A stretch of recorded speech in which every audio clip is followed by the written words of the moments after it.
Good morning, everyone. Welcome to the Psychology Info session to declare your major in winter 2022. I would like to let everyone know that this section is being recorded. So in case you are shy, you don't feel like asking questions, you can always use the chat. And please feel free to contact me after the session as well if you have any questions, if you want to book an appointment. We will be happy to clarify any other doubts you may have. So yeah, I'm happy to have you here today. I am your psychology advisor, your soon to be official advisor, hopefully, Mhm. in the psychology major. My name is Ana Carvalho, and with me here are Professor Richard Eibach. He is the chair of undergraduate studies in the psychology department, and also Claudia Laban. She is the advisor of the psychology major, of the psychology minor, sorry. And Tammy Neal, she is our manager, our program manager in psychology. And Rebecca Gibbons also told me she would join us. She is the science advisor for psychology students enrolled in the Faculty of Science. So I guess, Richard, I will pass it over to you. Thank you, Anna, and welcome everyone. I'd like to start by acknowledging that the place where I live and work and that I call my home is situated on the traditional territory of the Haudenosaunee, Anishinaabe, and Attawandaron peoples. And this land is located on the Haldeman Tract, which is the land that was promised to the Six Nations and encompasses 6 miles on either side of the Grand River. And because this is a session about psychology and you all have an interest in psychology, I think it's important for us to sort of recognize the history of psychology's role in settler colonialism. Psychological theories and methods were sometimes used as tools of domination and oppression of the peoples of Turtle Island. And it's important to acknowledge that history, reflect on it, and learn from it. And it's also important to recognize the ways that the tools of psychology can also be used to challenge oppression and for more liberatory projects of resistance. And so I certainly encourage you as you begin and continue your studies in psychology to reflect on how what you're learning in psychology is relevant both to understanding the history and also to addressing some of the traumatic and continuing consequences of that history. Um, I also do want to pause to reflect on what's going on in the world right now. Our hearts are broken and our consciences are very much challenged by what we're seeing and the violence being perpetrated in Ukraine right now. I'm sure for many of you, this is a very difficult time and unsettling. And again, I certainly encourage you to think about what you're learning in your various courses in psychology and other fields, help to provide you with some grounding to understand events like this and understand what part you can do to cope both individually and collectively with these challenges. All right. So as Anna said, my name is Richard Eibach. I'm a faculty member in psychology. My area of expertise is social psychology. And so you may encounter me in some of the courses you'll be taking, and I'll be very much looking forward to meeting you in my courses. But I also am the Associate Chair for Undergraduate Studies. So I'll also be working with you in that capacity to help provide you information about the discipline of psychology, about the opportunities available to you here in the major, and about how what you're learning in psychology might connect with your long-term goals and future studies. So please feel free to reach out to me through email or scheduling an appointment to discuss your interest in psychology. I very much look forward to meeting you and working with you to help guide you on your plans as you pursue your interest in psychology. All right, but the purpose for today is to provide you with an overview of our psychology programs so that you can make some decisions about pursuing psychology as a major or a minor, or even taking courses in psychology. So I'm going to shift over to show you, share with you my some slides that will help guide our discussion today. Okay. So you're here today because you have an interest in psychology, and psychology is such a rich and interesting field. It really is about understanding the mind and behavior, and our curiosity about ourselves and one another is really fundamentally about what psychology is about, and what you'll learn in your psychology courses will help to inform your curiosity about human nature and about groups and social interactions, mental health, and understanding human phenomena. Um, and of course, we've all been through very challenging times with the COVID epidemic, and we've seen the ways that psychological theories and methods are relevant to coping with circumstances like this. If you think about things like public health messaging and information, how do you share information in ways that people are going to understand and be able to, and how do you influence their behavior in order for them to make well-informed choices about their own health? These are challenges our communities around the world have been grappling with. And psychology provides tools for how to understand how we share and understand information, and also how we combat misinformation as well. That's also been a challenge, and it's increasingly a challenge in our in our world as we're sort of seeing fractured modes of communication, where people are getting information from sources with variety of quality. How do people consume that information? How do they understand it? How do they integrate it into their background knowledge? These are the things that psychologists study and understand, and they're very relevant to coping with events like the pandemic, but also with many things in our everyday lives.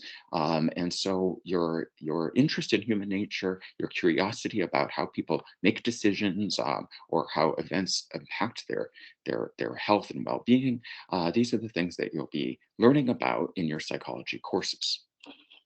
Okay. So Richard, oh sorry yeah, to interrupt. yes. Your display is showing like the working layout. It's not the Okay, PowerPoint. So you just might want to change wonderful. the view. I just Okay, wanted to let thanks. you know. Yeah, Thanks, Hannah. thanks. Thanks, Tammy. Does it That's look good. okay Yep, now? that looks Okay, good. thank Thank you. you. Thanks. Okay.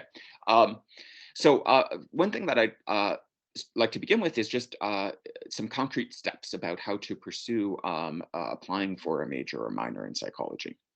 Um, so what you'll need to do, and it differs slightly. There's different forms depending on what major or what faculty you might be in. So if you're in the Faculty of Arts, there's an Arts Declare Your Major form. It's an online form that you can fill out and submit online, and it's due by Wednesday, April 6th. For the science faculty, there's a similar form, an online form. It's called the Psychology Major Declaration Web form, and that's due on the same day. But for other faculties, what you would do is submit a plan modification form, and you can either email that directly to Anna, or we have a Dropbox on the third floor of the Pass building, where you can just drop off that floor. It's nearby the elevator on the third floor of the Pass building. So those are the steps for how you can go about entering into a major or a minor plan in psychology. Of course, there are some course requirements to enter into the major or minor. So for a 3 or 4 year general major, or for the psychology minor, what's required is that you have a 60% overall average and 65% average in your psychology courses. For the honor psychology bachelor's degree in arts, regular or co-op, you need 60% overall average and 70% in your psychology courses. For honors arts in business, you need 60% overall, 70% in psychology, and also 70% in your arts business courses.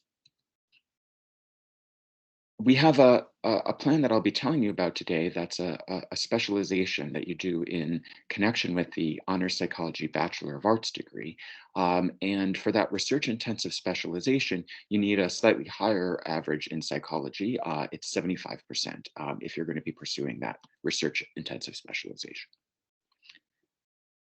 For the honors psychology bachelor of science degree, either regular or co-op, what you need is 60% overall average, 60% in your science courses, 75% in your psychology courses, and also successful completion of the year one course requirements in biology, chemistry, and math for science majors.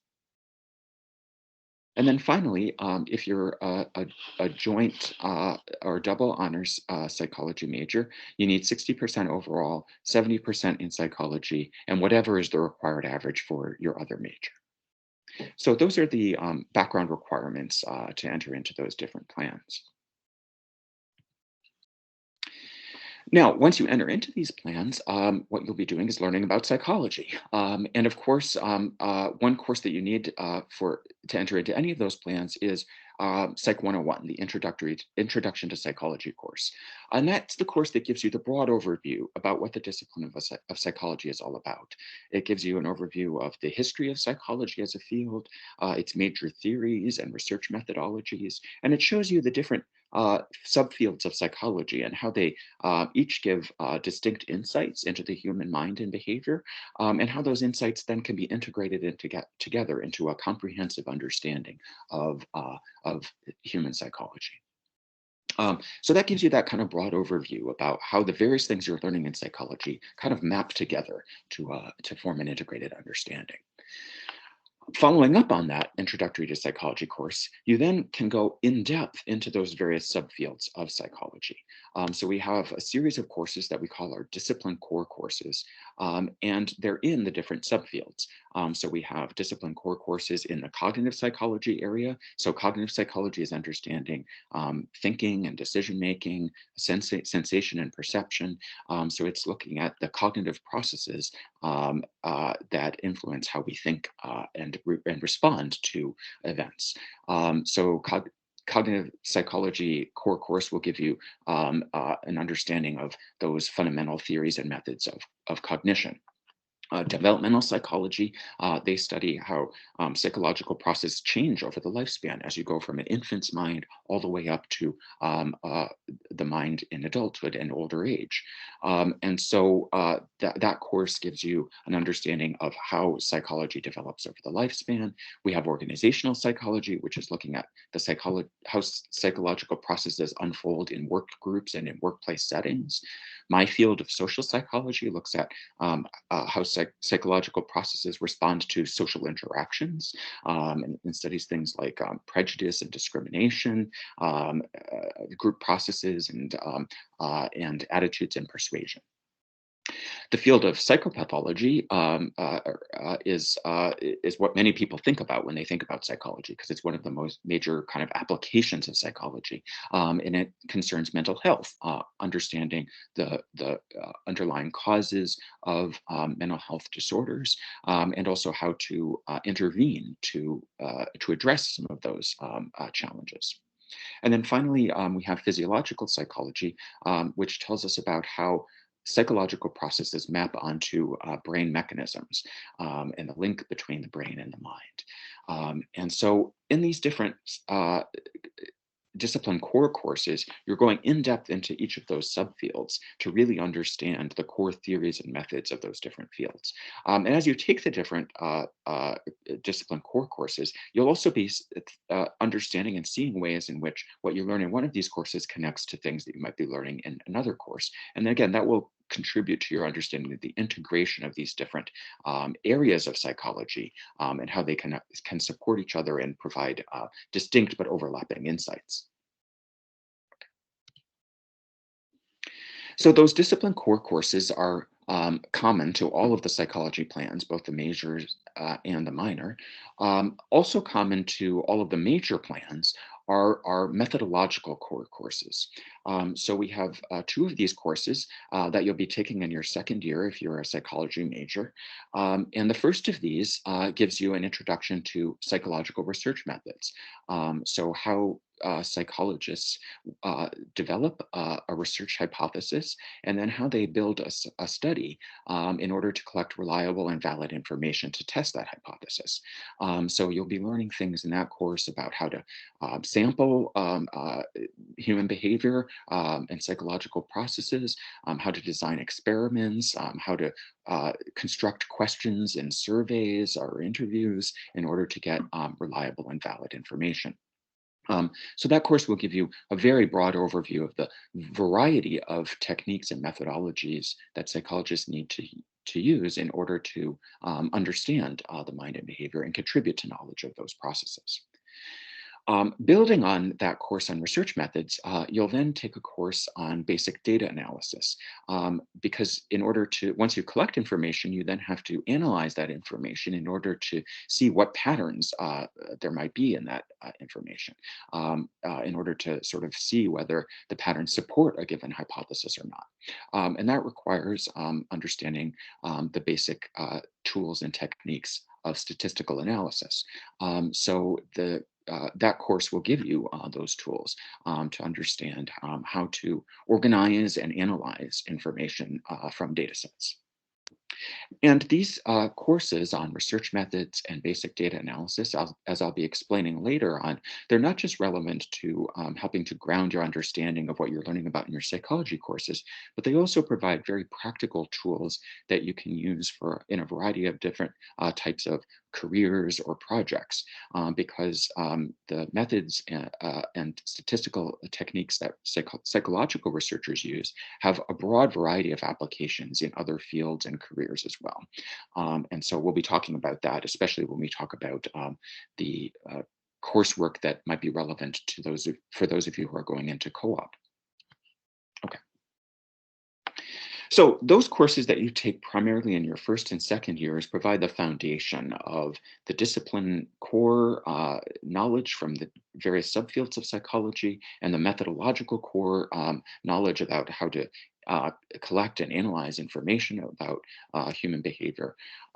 But then building on that in your third and fourth years, we then have a variety of more advanced content courses that go into further depth on particular topics in psychology. And we have a wide variety of these courses available to you.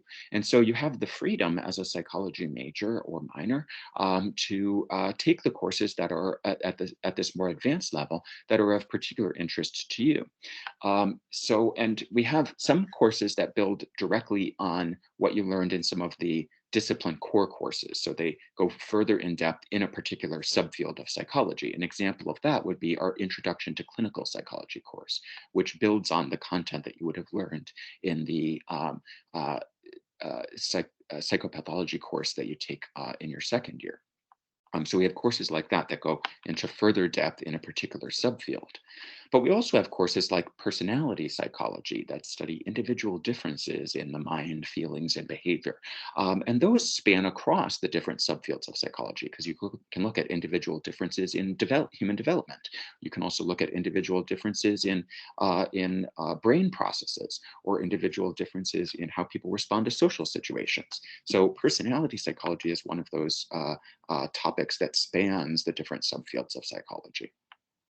We also have courses like developmental neuropsychology that integrate several different subfields together in order to understand something. So developmental neuropsychology is looking at how the brain changes over development and how that helps us to understand changes in feelings, thought, and behavior through development. And so that course integrates developmental psychology with neuroscience, but that course is actually taught by one of our clinical psychology faculty members. So it also has a key kind of clinical dimension because it's one focus of that course is understanding how the development of the brain can help us to understand the development of different types of mental health problems.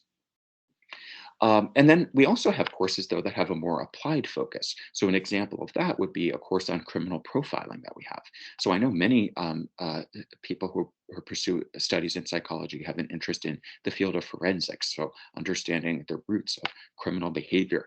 And courses like that focus on those kinds of applications of psychology. So these are just a few examples of a wide variety of different topics that are available to you in these more advanced courses. Okay. In addition to those courses that build on sort of the content knowledge of the various fields of psychology, we also have available some courses that build more advanced knowledge of research methods and data analysis methods in psychology. And these courses are taken by students in the Honors Psychology Bachelor of Science program and also by students in the Honors Psychology Bachelor of Arts program who have enrolled in the research intensive specialization. And these more advanced courses build on what you've learned in those methodological core courses. So you'll take a course on advanced data analysis that looks at statistical techniques for analyzing more complex types of psychological research designs. We also have advanced methods courses in the social sciences areas of psychology, fields like my field of social psychology and clinical psychology, organizational psychology. So the particular kinds of methods and tools that those more social science areas of psychology tend to use. But we also have an advanced natural sciences research methods course that gives you more kind of practical knowledge and experience using the tools and techniques that cognitive psychologists and neuroscientists use to study cognitive and brain processes. So those advanced methods courses are designed so that you actually work on projects to learn through experience of designing projects and carrying out data collection to get practical understanding and knowledge of those various research methods that psychologists need to use in order to test different types of research hypotheses. And then finally, in this set of research intensive courses, we have a course on psychological measurement. And this course is a really interesting and practical course that gives you the tools for how you construct reliable and valid scales and tests, which are used both in psychological research, but also used in a lot of practical applications in the everyday world, such as in educational testing or in human resources workplace screening tools and personnel selection tools, and also in clinical diagnosis as well. There's a variety of different kinds of scales and tests that psychologists have contributed as practical instruments for use in various careers and fields. And this course on psychological measurement will give you a really useful introduction to those methods and also practice using those methods. Okay.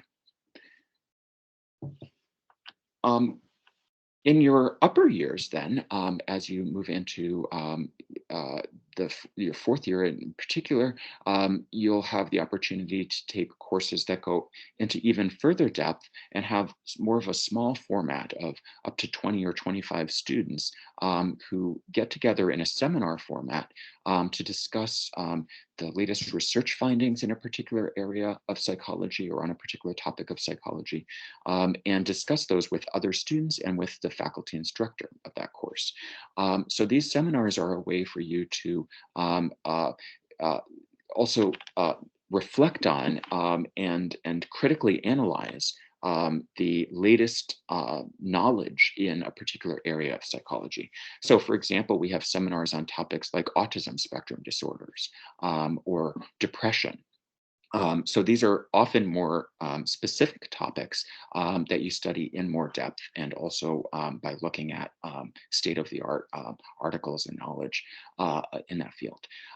These seminars are a really good way of getting a preview of what graduate courses are like, because many graduate courses have a seminar format.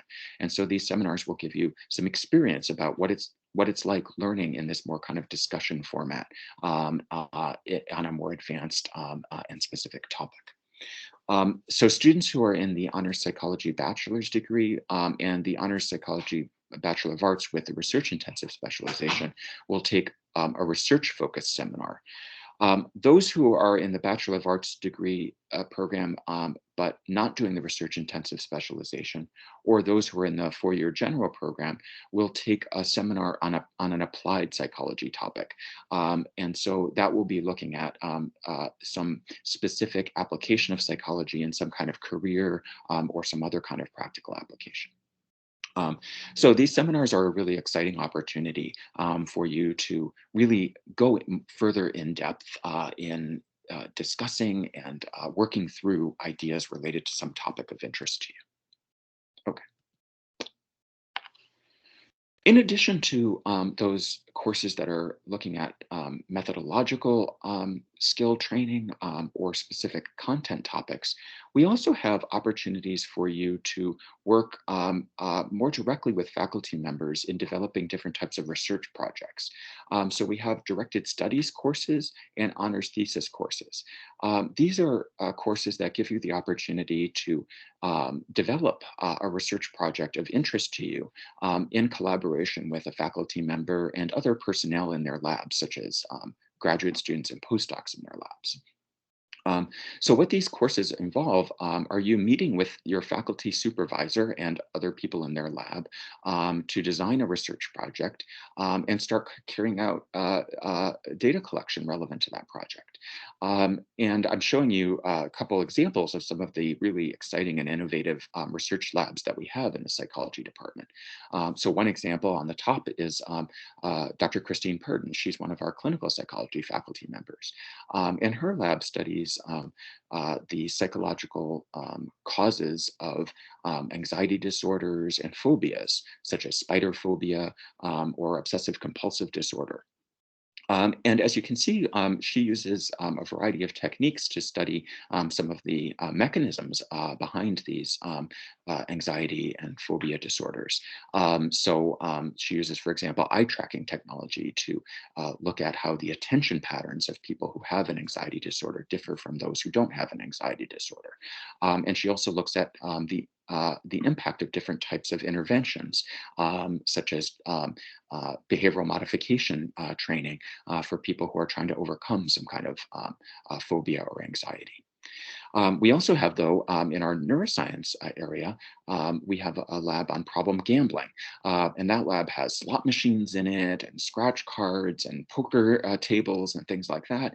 And that lab studies physiological responses to gambling scenarios and outcomes in order to understand the physiological and cognitive roots of different types of gambling biases.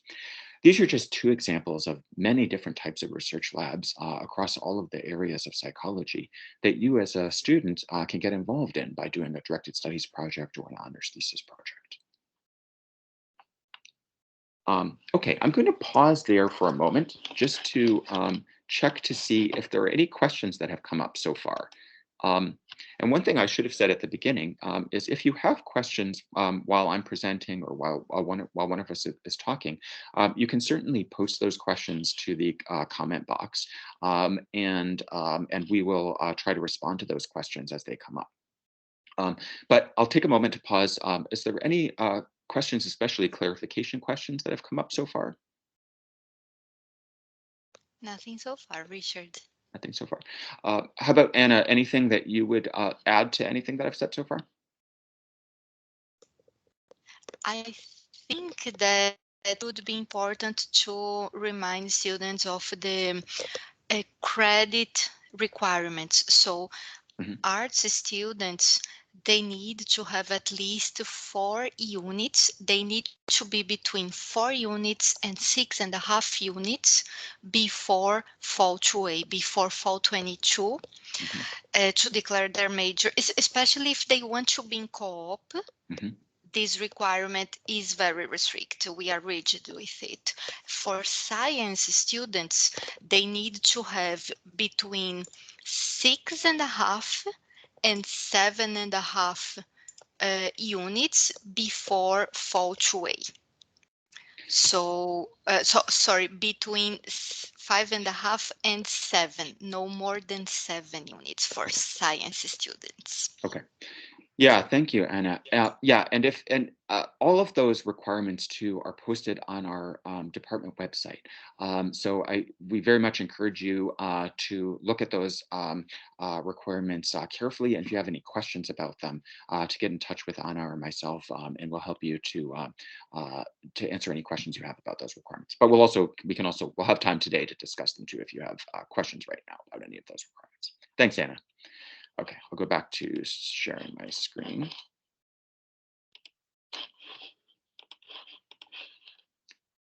Okay, so the next thing that I want to talk to you about, I mentioned that for Bachelor of Arts students, there's an option to do a research intensive specialization. Um, for Bachelor of Science students, the research intensive specialization courses are built in to the major requirements. So all Bachelor of Science majors do these research intensive specialization courses. For Bachelor of Arts students, honor students, they are something that's a specialization that you can choose to enroll in if you want to. And so I want to sort of tell you a bit about the value of these research intensive courses and why you might want to consider taking them if you're in the Bachelor of Arts program. So the advanced data analysis and research methods courses that I was describing before, those courses are typically required for most graduate programs. And so if you think you might have an interest in pursuing graduate studies in psychology or related fields, then the research intensive courses will be important courses for you to take. Um, and even if these courses aren't strictly required by a particular graduate program, they might greatly improve your prospects of admission to those programs because advanced research methods training is really valued for graduate studies because many graduate programs have some core requirement to do some kind of research project.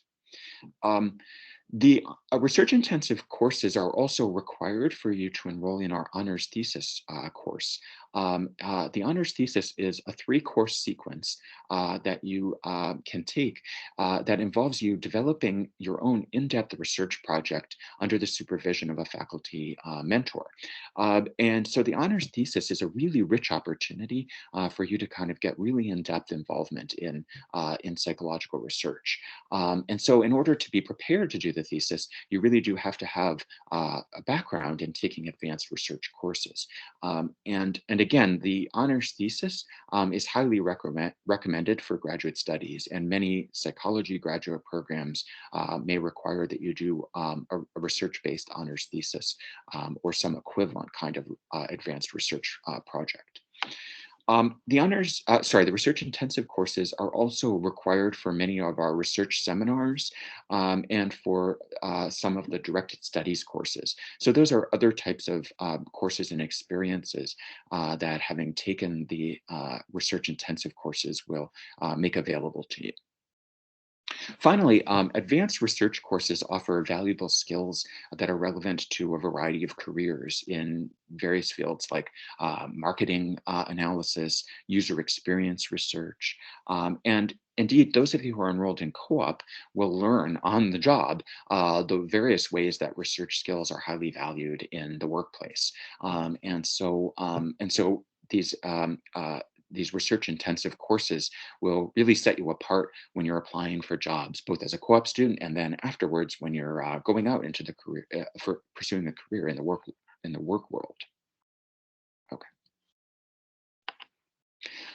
So in addition to these advanced research courses in our research intensive specialization, we also have many other opportunities for you to get practical research experiences, to have experiential learning of research methods in psychology. One way to do that is you might get involved as a volunteer in a psychology research lab. All of our faculty members have active research labs in all of the different areas of psychology. And so if you're interested, you can reach out to those labs and find opportunities to get involved as a volunteer, or some labs also offer paid research assistant positions. And whenever we learn about openings in labs for volunteer or paid research positions, we provide information about that to our majors and minors by posting that information on our website or communicating it through our listserv. Um, we also have course-based opportunities for experiential research training. So we have two courses on that are called research apprenticeship courses. We have a basic research apprenticeship course and then a more advanced research apprenticeship course that you can take for course credit. And again, these research apprentice courses can be done in any psychology faculty member's lab. They're assigned credit, non-credit grades rather than numeric grades, and they're available every term, fall, winter, or spring. And you do need some background to take these research apprentice courses. So for the first of these, Psych 264, you can take that as early as your 2B term after you've completed Psych 291, the basic research methods course. I encourage you to be thinking about these as really rich opportunities for experiential learning that you can pursue once you've gotten some of that basic research course training. So really think about doing these. It does involve, though, a little bit of preparation to do this course because you have to approach faculty members and arrange with them to do a research apprenticeship within their lab. And so please reach out if you have interest in these. You might initially reach out to me so that I can provide you some advice about how to approach faculty members or graduate students about potentially getting involved in their labs, either as a volunteer research assistant or as a research apprenticeship in one of these apprenticeship courses.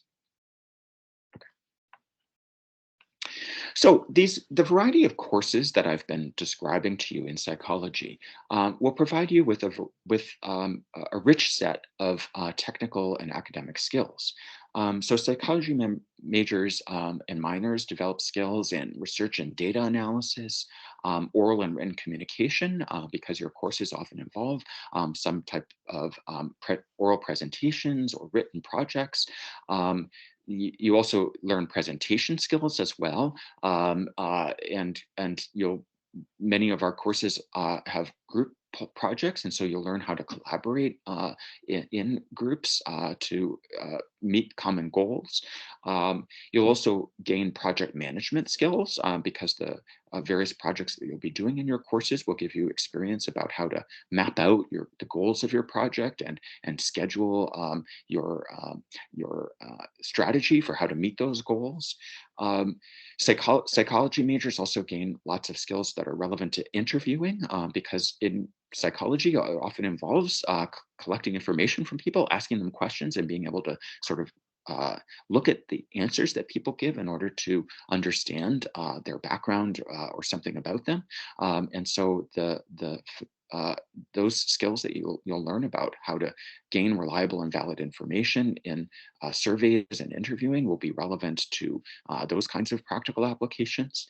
And then, of course, also understanding human emotions and cognitive and social processes are very relevant to the phenomenon of conflict management.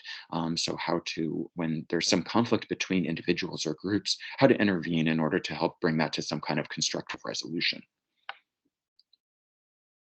These are just some of the different skills that you'll be gaining as you study psychology and get involved in different types of psychology projects. Now, because of those rich and variety of skills that you'll be getting in your psychology courses, students who get a bachelor's degree in psychology are well prepared for a wide variety of different types of jobs and careers.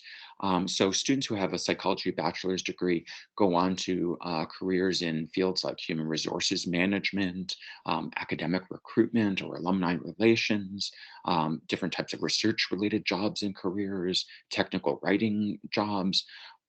There's lots of applications of psychology in the business world. So marketing, right? Marketing is about persuading people. And so the tools that you'll be learning in psychology are very relevant to that. There's also a growing field of user experience research of like how to understand people's experience of different types of products or services. And again, the skills of psychologists in their understanding of human behavior and its underlying cognitive and emotional sources is very relevant to those kinds of applications as well. Program and volunteer coordinator positions, career counseling positions.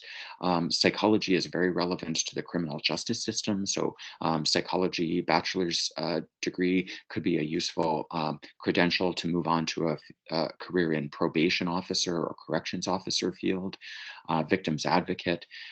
These are just some examples of a wide variety of different types of jobs and careers that a bachelor's degree in psychology is useful preparation for and good background for. Of course, a bachelor's degree in psychology also prepares you to pursue more advanced study in a variety of fields as well. So a bachelor's degree in psychology is required to pursue a master's or PhD in psychology. But a bachelor's degree in psychology could also be useful to apply for useful background to apply for a master's program in social work or couple and families therapy or speech and language therapy, nursing and medicine, the law. There's many applications of psychology to the law, and so students who have a bachelor's in psychology might pursue advanced studies of the law or education, business programs, public health, forensic science. Again, these are just a few examples of graduate level programs where a psychology bachelor's degree would be a useful background. I want to talk about, because I know many students are drawn to psychology because they have an interest in careers related to mental health. But there's actually a wide variety of different careers in the mental health field. And so I want to make you aware of that so that you don't sort of go into this sort of assuming there's only one narrow path into a career in mental health. So many students might be thinking that they might have an interest, if they have an interest in mental health, they might have an interest in pursuing a master's or a PhD in clinical psychology. And we certainly encourage you to explore an interest in that field. But it's not the only uh, type of advanced training to prepare for a career in mental health. There are a variety of other different types of master's programs, diploma and certificate programs that you might pursue in order to develop a career as a mental health professional. There's a different type of um, psychology program that's called counseling psychology.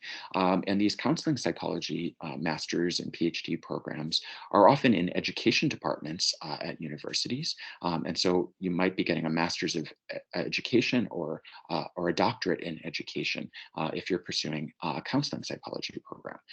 But a bachelor's degree in psychology is a useful credential to pursue one of those counseling psychology graduate programs.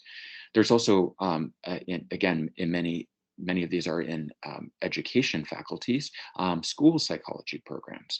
And again, you can pursue master's or doctorate level studies in school psychology with a Bachelor of Psychology background. But there's also in the medical field, there's, of course, applications related to mental health. And so a bachelor's in psychology might be useful if you're pursuing a career as a psychiatric nurse or as a psychiatrist. Or social work is a field that often involves mental health interventions. And so you might pursue a master's in social work. There's also a wide variety of therapy and psychotherapy programs that might be at a master's level or a graduate diploma and certificate level. And so those are other types of credentials that you might pursue if you're interested in being a mental health professional. There's interesting programs in couple and family therapy. For example, the University of Guelph has a Master of Science in that field of therapy. There's also art therapy graduate diplomas or addictions counseling diplomas or certificates. And we just want to make you aware that, that there are different pathways to careers in mental health uh, professional.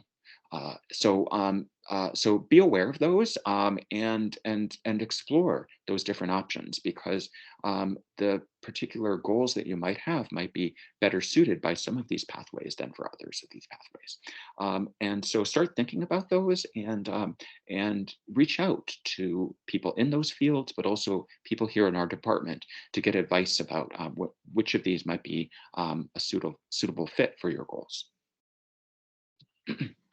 Okay.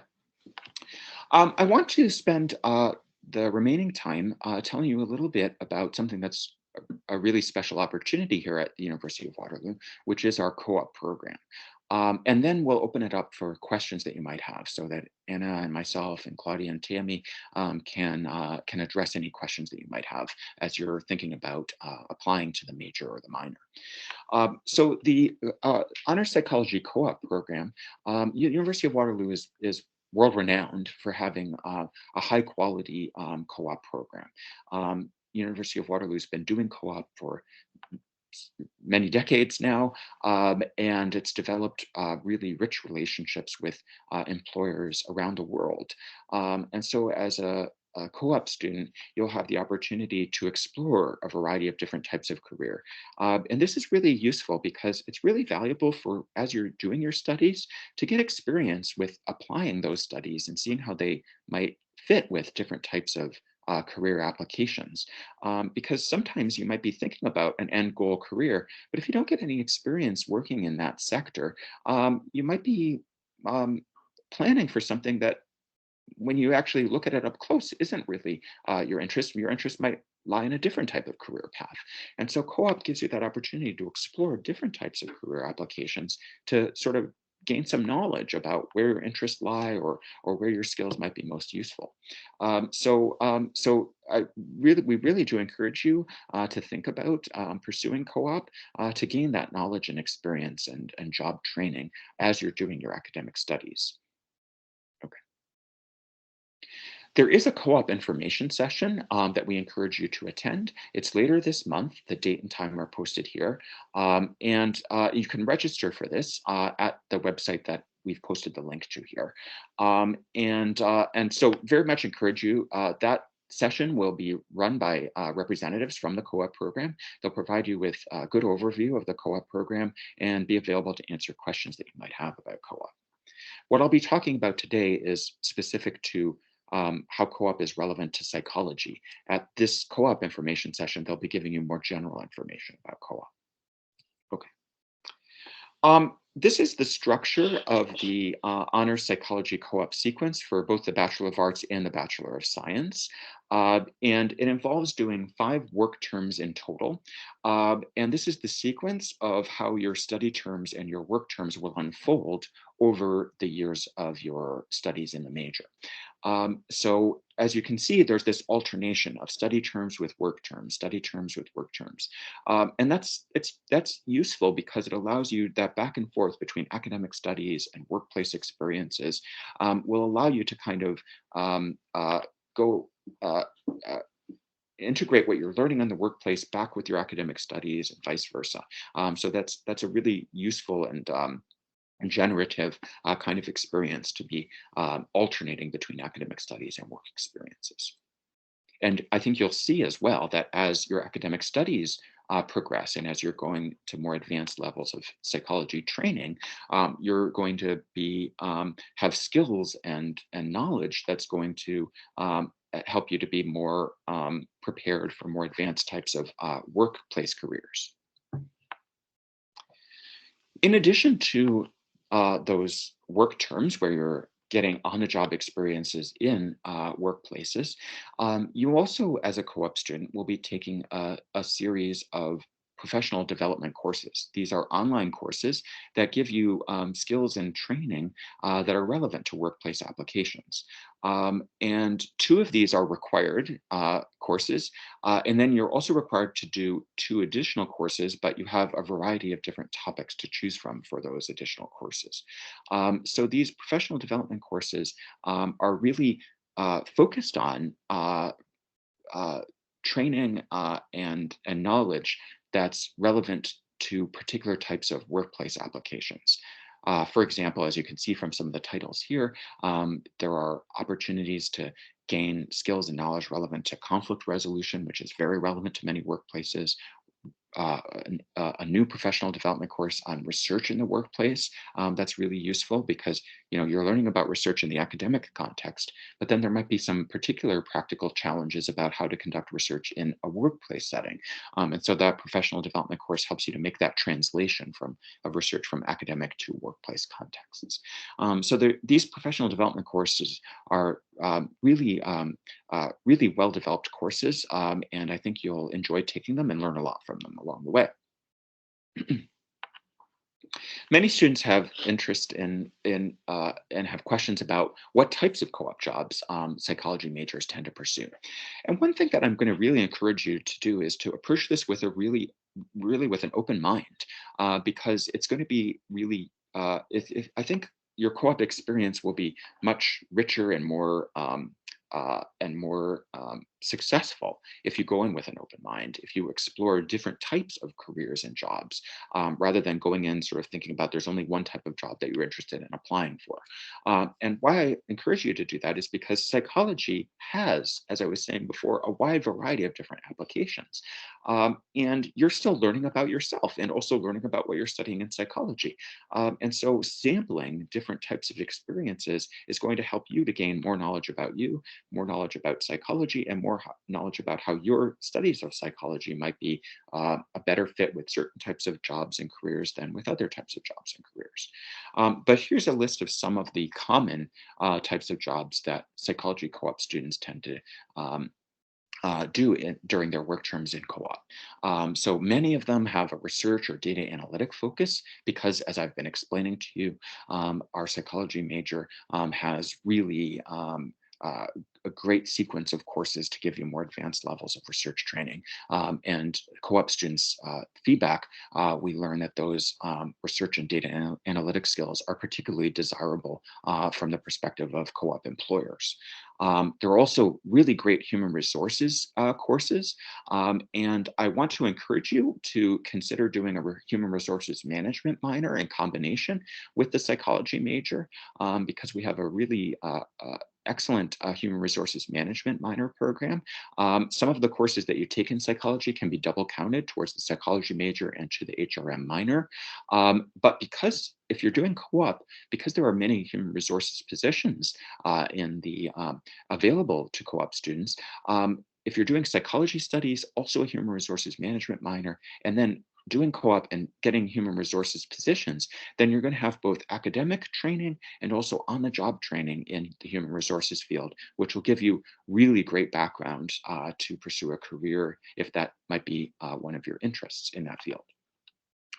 There are also co-op positions in marketing and user experience research. There are social media marketing positions, counseling and support worker positions, program and project assistants, administrative positions, college teacher and tutor positions. So there's a wide variety of these. As I said before, go in with an open mind, try out different things, and you'll learn a lot if you go in with that openness. Okay.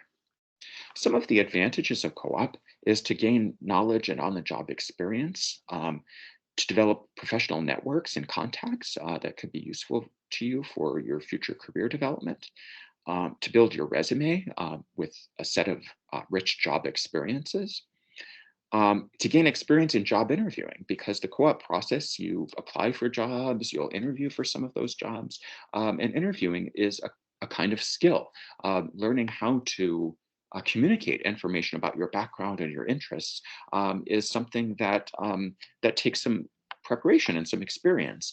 And so as you pursue co-op jobs, you'll gain those interview skills so that in your later career, you're going to be better prepared for interviewing for more longer term positions. You'll also learn how to apply your knowledge from the psychology major and learn how the skills in that major provide you relevant background for a variety of careers. Okay. I want to go a little bit in depth. So our psychology co-op students give us feedback on their co-op positions. And I want to give you some samples from a student who gave us permission to share with you some of the observations that he made about how his psychology studies were intersecting with a co-op position that he did in the field of user experience research. This is a growing field of user experience research. We're seeing more and more co-op positions in this field, and more of our students are going on to do this as a long-term career with a background in psychology. So this student said that he applied for the user experience designer role because he wanted to start an early career in a role that brought together his skills in digital design and his studies in psychology. And he wrote, UX design has been a booming discipline with a diverse workforce that includes trained psychologists, engineers, and designers. I sought to learn the technical skills and prototyping tools needed to launch my career in UX design and gain a better understanding of project management in a large organization. So those were the goals he was going in to his user experience position in co-op. And he said I had two main objectives: to hone my skills, design skills in a way that integrated research as part of my workflow, and to apply critical thinking in the design space. First, my involvement in user research as a designer helped me understand the challenges of qualitative research in the industry. He said, for example, user interviews were not sufficient to help guide business decisions because they were informative but not quantifiable. In order to do so, I had to extract more objective measures from these sessions. Claiming that users complete design A 20% faster than design B was more effective than simply stating that one user seemed to prefer one design over the other. Learning to make these data-driven decisions and conclusions like these helped me become more confident in my presentations. So here he's talking about how his background training in quantitative research methods helped him to apply that in this job and help make their decision making better informed, right? Because he sort of was saying before they kind of would just interview people and go based on more qualitative feedback, but this allowed him to. Uh, he encouraged his coworkers in this field to start using more quantifiable methods to gain more reliable data about how users were experiencing their products. He also talked, in addition to those research applications, he also talked about how the knowledge he was gaining in his content courses was valuable in this field of user experience research. So he said cognitive psychology is at the core of user design experience because UX designers always keep the user at top of mind and rely on research and feedback to create products that are easy to use. Learning the limitations of human cognition in Psych 207 cognitive processes allowed me to better understand how to design and organize information in a way that is consumable. So he was understanding, he was using his knowledge about the biases of human cognition to design products that were better matched to how people generally tend to think and process information. And he elaborated on that. He said, already knowing concepts like cognitive load and information processing, I was able to make accurate assumptions on how users would behave with the app or website that he was evaluating. So he mentioned cognitive psychologist George Miller postulates that the average number of items people can hold on to in their working memory is just 7. So when presenting to stakeholders, I kept this into consideration and made sure I delivered information in a piecemeal fashion so that it was easier to understand and follow. I also used this learning to guide my design so that the content I put on the web page was laid out in a way that helped customers perform tasks with ease. So again, he's showing here how he's taking what he's learning in psychology and applying that in a really practical and useful way. And I think if you choose to pursue co-op, you'll have many similar experiences like this, where you're seeing how something that you learned in some lecture in a psychology course is directly relevant to some application that you're doing in a career or job. Okay. The final thing that I want to talk with you about today is other opportunities to network with and connect with students and faculty in our psychology program. So we have a student-run psychology society that's a student organization. And they have social media presence. So there's links here to their Facebook page.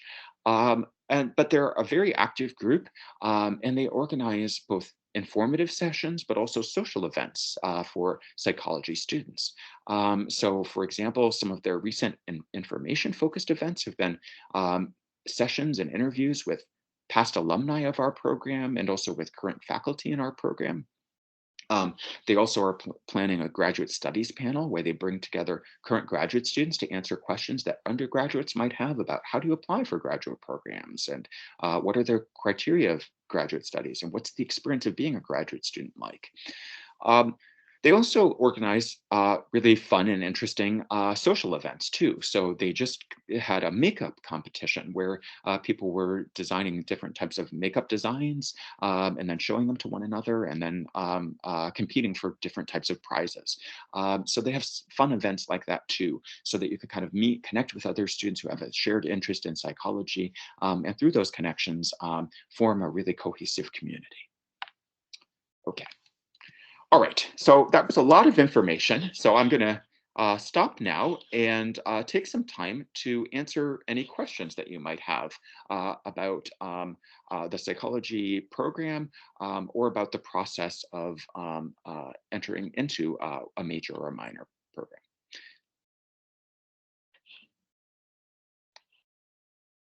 And I think, Anna, maybe if you could also Yeah, so open we've your been screen. answering some questions in the chat. Excellent. I guess there is something. We hope you guys will have more questions for sure. But meanwhile, I think a common question from students, at least based on last year's admissions, Mm, was related to double majors. yeah. So students enrolled in the Faculty of Science, they do have some room for unspecified electives. So maybe let me Hmm. share our checklist. Good. So this is the checklist for students enrolled in the Faculty of Science. If you look at the second page, Hmm. these students, they will have 2.5 units of unspecified electives to take. Hmm. So let's say, if, depending on the minor they choose, this room may be enough for them to take all the required courses for the minor. Hmm. Uh, but a double major would really be complicated because they have certain courses. I mean, it Hmm. could be possible. I think this will be something for these students to talk to Rebecca Gibbons, their Yeah. advisor, when they join the psychology major, if they are interested. But if we compare with the students enrolled in the Faculty of Arts, these students have 7 units of unspecified electives. Hmm. And because of this, um, if a student enrolls in a double major, Hmm. yeah, I will link. If a student enrolls in a double major, they will likely have enough room to take all the required courses for the second major. Yeah. And one thing that is very important, and I need to register this here, depending on your first major, you will take let's say you will take all the required courses for the first major, Hmm. and then sometimes it happens that your second major requires another statistics course, for instance, but you need to take 292 if you have psychology as your first major. Hmm. And if so, we will talk to the advisor of the second major and make sure uh, um, that you will meet the requirements, what Hmm. exactly you will need to replace that credit. Hmm. So this happens sometimes, and these students in double major, they need to be aware of this. They need to Yeah. make sure that they will take the required courses for both programs. Yeah. But I just would like to show that Yeah. you do have room, and all the required courses for the second program, they will count there under the Mhm. unspecified electives of the psych major. Yeah. Yeah, thank you, Anna. And another thing to mention too is for some majors, they might have psychology courses that you can double count. So you could count them towards that major and also towards psychology. So there are some examples like that of peace and conflict studies, social development studies, or some examples where some psychology courses can be counted not just for the psych major, but for that other major as well. But certainly we encourage students who are doing those kind of more complicated combinations of plans to reach out to advisors in both programs so that we can help you navigate that and be on schedule to complete everything that you need successfully to pursue those goals. Okay. And Matthew would like to ask a question, Richard. Okay. Yes. Go right ahead. Hi. Can you hear me? Hi. Yes, I can. Okay. Thank you for the presentation, by the way. But I was just wondering, do you know what time we'll find out if we get accepted into the psychology program? Because after we send in the application and stuff, like, is it the middle of summer or? Yeah, great question. Anna, when approximately can they expect to hear the admission? Matthew, in the Faculty of Arts, students will likely get confirmation that they were approved probably in June, at least based on last year's timeline. I would say June, around first or second week of June. And some students will end up not having all the admission requirements after the winter term. So these students can still take courses in the spring to meet the requirements and be admitted before fall. And in the Faculty of Science, I believe Rebecca and I will also finish this work of approving the new majors likely by the end of May or so. Yeah, and yeah, Rebecca Yes. said a similar timeline for science. So, okay. Thanks, Rebecca, and thanks, Anna. Any further questions about that, Matthew? I do have a question, but it's not particularly about that. Okay. And I don't know if you know this because like it's a specific question, but do you know that if for the science psychology program, would that be like a good gateway to getting to medicine? Like, does it have all the required courses usually that medicine would take? Yeah, yeah, that's a really good question because some students sometimes ask me, well, what's the difference between doing psychology in the Bachelor of Science versus Bachelor of Arts? And one thing that I sort of say there is if you were planning to go to medical school, the Bachelor of Science Psychology might be a better kind of route to that direction because many medical programs require, science course background. And the breadth courses that you're required to take in the science major in chemistry, biology, so forth, are relevant to that. Whereas Bachelor of Arts students could take such courses as electives, but for Bachelor of Science students, those are built into the science requirements, taking some minimum number of biology and chemistry courses. And so if you're planning to pursue medical school, I think the Bachelor of Science psychology degree is a really great pathway. Um, and I know some examples of students who have successfully been admitted to medical school programs with the Bachelor of Science psychology degree. Thank you. Rebecca, would you add anything to that? Good morning, folks. Hi. I think the only other thing that I would encourage you to research, Matthew, is any of the schools that you're looking to apply to. So some differences between Canadian and American schools, and of course European schools as well.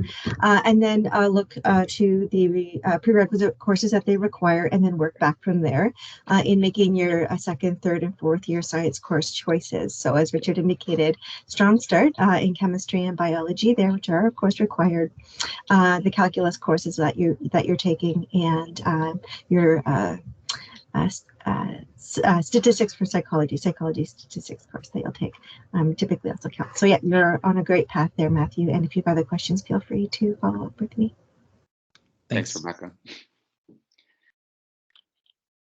Okay. Other questions? We do have another one in the chat. So Mihara is asking if the major requirements for Bachelor of Science or Psychology are the same for every year entry. Well, we will have a change, but it's a biology change. So I think Rebecca will be able to better explain. I think for students who will declare the psychology major next year, so next winter, they will need specifically biology 130. Is this, Rebecca, correct? That is correct. And so students who took Biology 130 in the 130 lab in fall 2021 are meeting those requirements. And then your choice for the second biology that you would be taking right now in the winter term typically. And if you didn't, a few of you have reached out to me already, you still have an opportunity to take that second biology course in the spring term. And you'll get a follow-up email from me about that as well. The checklist is updated, and again, you can email me to get a copy of that. The Faculty of Science doesn't have a copy of that on readily accessible on the website. And yeah, and let me know if you have any other questions there. And one thing to say about that is the requirements are based on the calendar year when you entered the university. And so if there's a change that happens after that, it doesn't apply to you. It applies to new students entering into that. So don't feel like the rug's going to be pulled out from under you if you came under one set of requirements and then something's changed. You are whatever year you enter the university, whatever calendar year, those are the requirements that you're expected to fulfill. Somebody I just posted I posted the checklist because actually, yes, they already have they need to have bio 130 and 130 lab. It's exactly this cohort.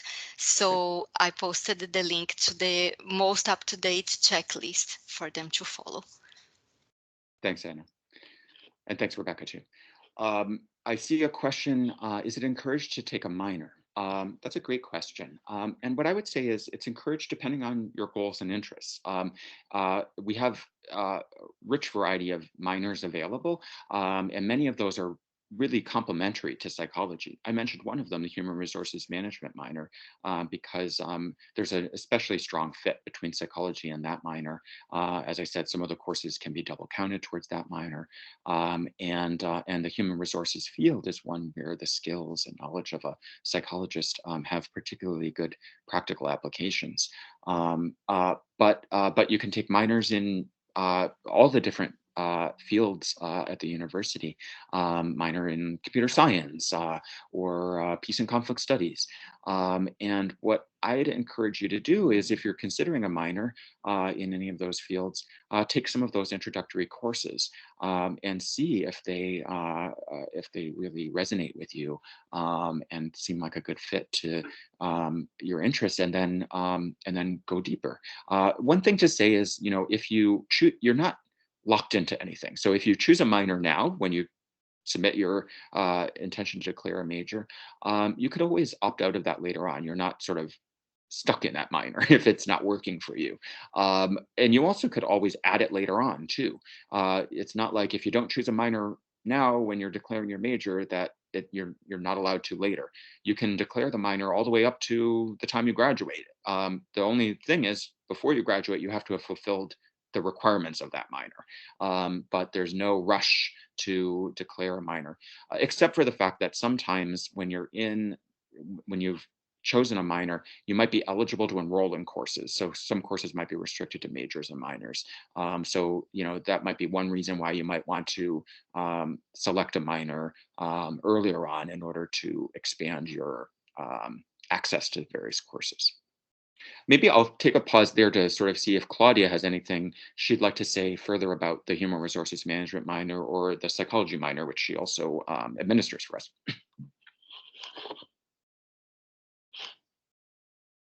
There we go. Sorry, my mute wasn't unmuting. Yeah, so for the HRM minor, the first thing that you would need to do is take HRM 200, and you can't take that until your 2A term. So once you do complete that, you can send me a plan modification form outlining your request. You'd need to have at least a 70% average in that course and other HRM minor related courses. The minor is 8 courses, the same with the psych minor. So if you choose instead to do the psych minor instead of a psych major, it's 8 courses. You'd still be taking a couple of the core courses, a couple 300 or 400 level courses, and then a couple of courses at whatever level you want to take that are of interest to you. If you ever do have any questions about either of those, the minors, you can email me anytime and I'm happy to talk.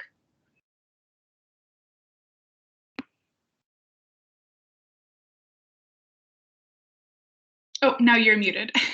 Richard, you're muted. Sorry. Thank you, Claudia. Somebody's also asking if psychology is a good minor choice for a legal studies major.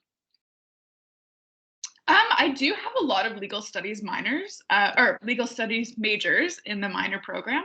I think it is helpful, just like what you were saying, Richard. Psych has a lot of applicable areas within the law and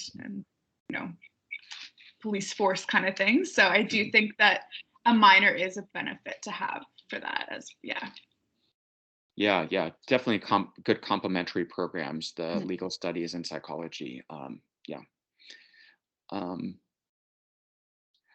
So there's questions about, are we allowed to leave or join co-op later, depending on if we join or leave co-op when declaring our major? Yes, so in terms of, there are, you do have to enter into the co-op program before the start of your 2B term. Is that right, Anna? Do I have that correct?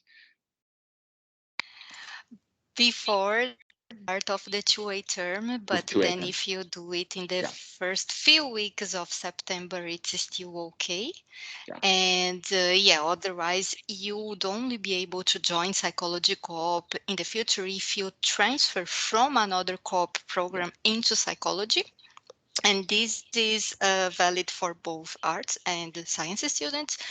And regarding when to leave, if you want, I would say theoretically you can drop co-op at any time, but you will want to drop co-op and certainly want to stop paying co-op fees. And for this, you need to drop it in the first month of the term, of that study term that you decide for any reason you don't want to remain in co-op.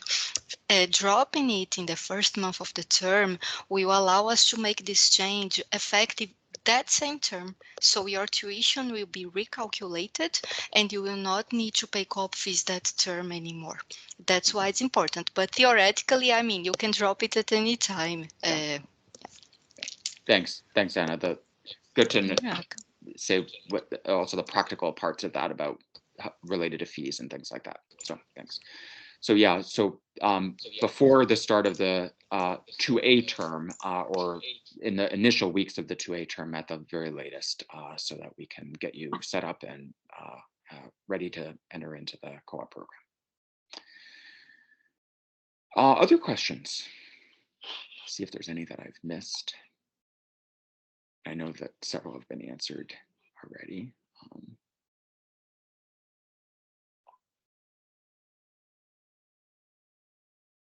As I said, one question that does come up a lot is, what's the difference between doing Bachelor of Arts Psychology, Bachelor of Science Psychology?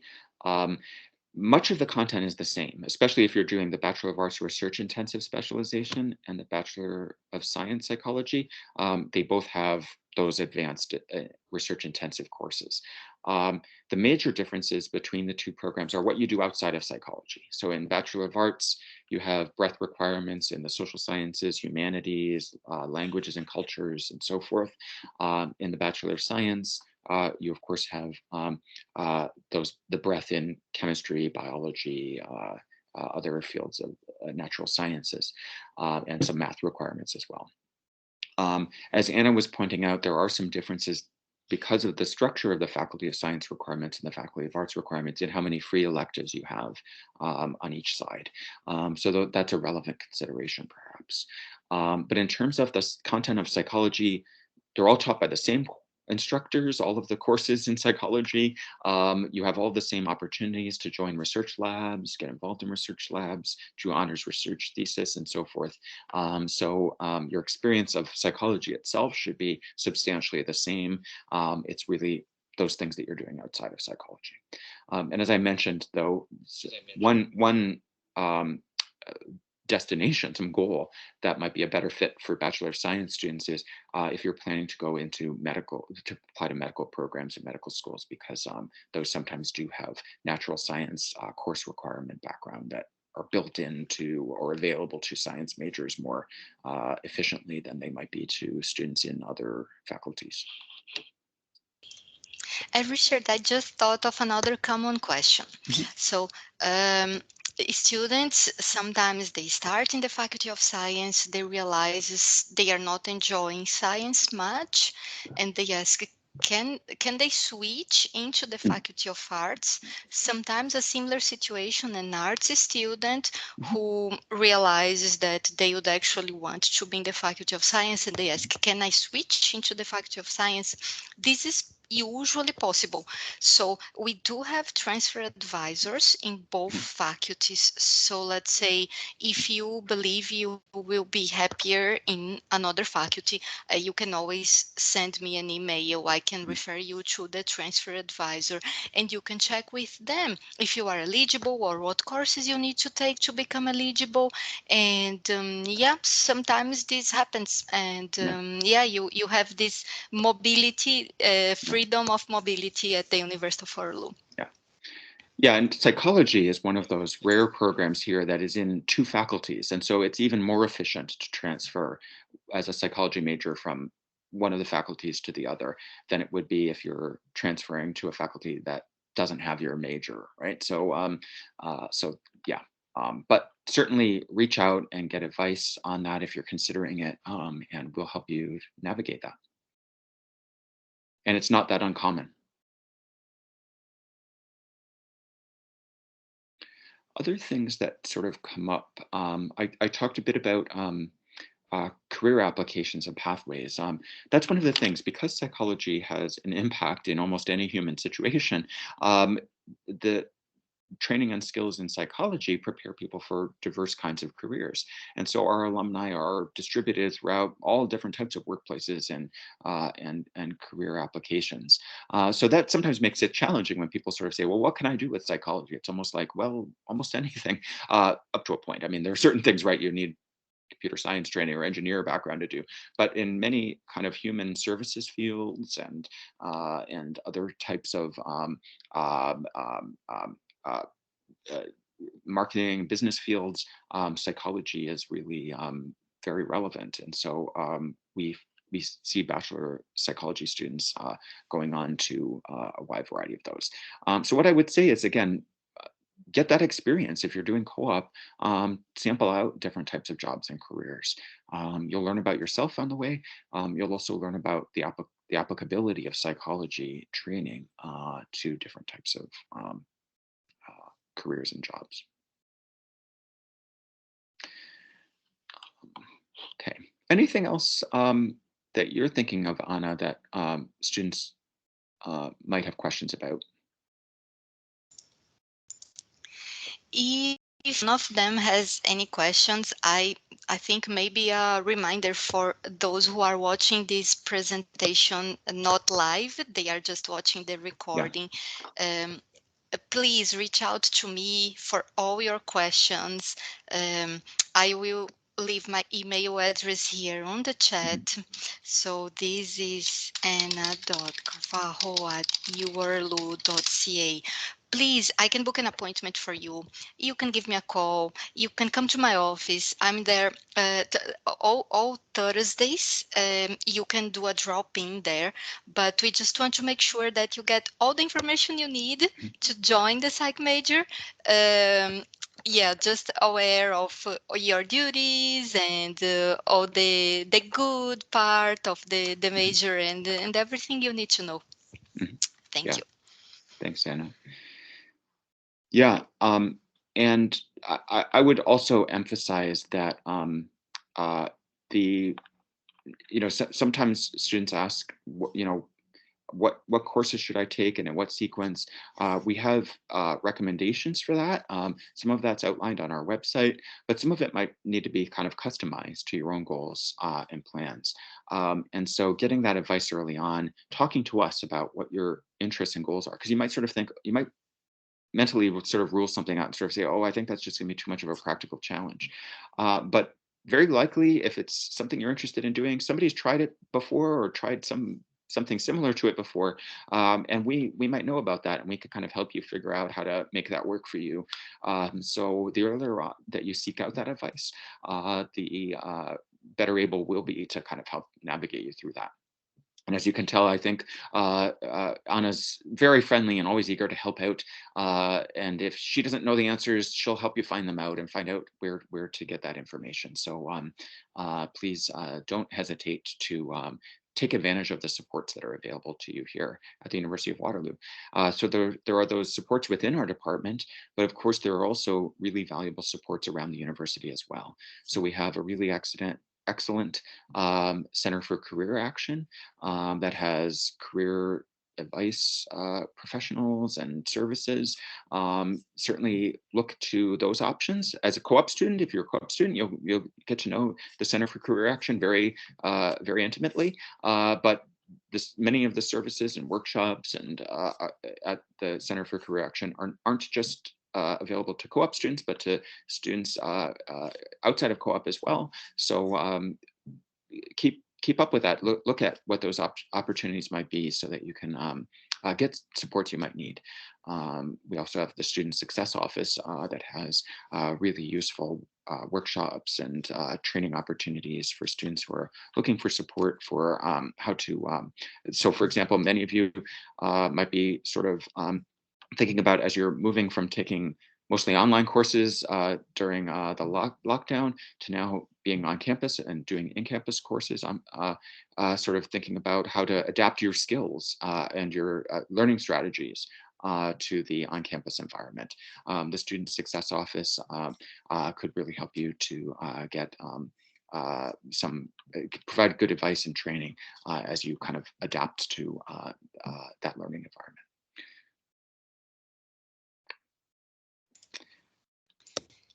Yeah, Richard. So I think it's time to Okay. thank you, Richard. Thank Tammy, Rebecca, Claudia, and all the students who attended this section. I'm very excited to have you in the psych major. Yeah. And yeah, I mean, again, don't hesitate to contact us for any other questions, and hopefully we'll be here to support you in the next few years until you graduate. Thank you so much. Yeah. Thank you all, and welcome to psychology. It's a major or a minor. We're really, as Anna said, really value our students. Our students in our courses and in our research labs are so much the life of our department. And so I really do encourage you, get to know your instructors, reach out to them in office hours or in other opportunities, make those connections, because I think you'll find that we're eager to work with you. And welcome to psychology. Thanks, Anna, for setting this all up. No problem. See you. Bye. Have a nice day, everyone. Bye-bye.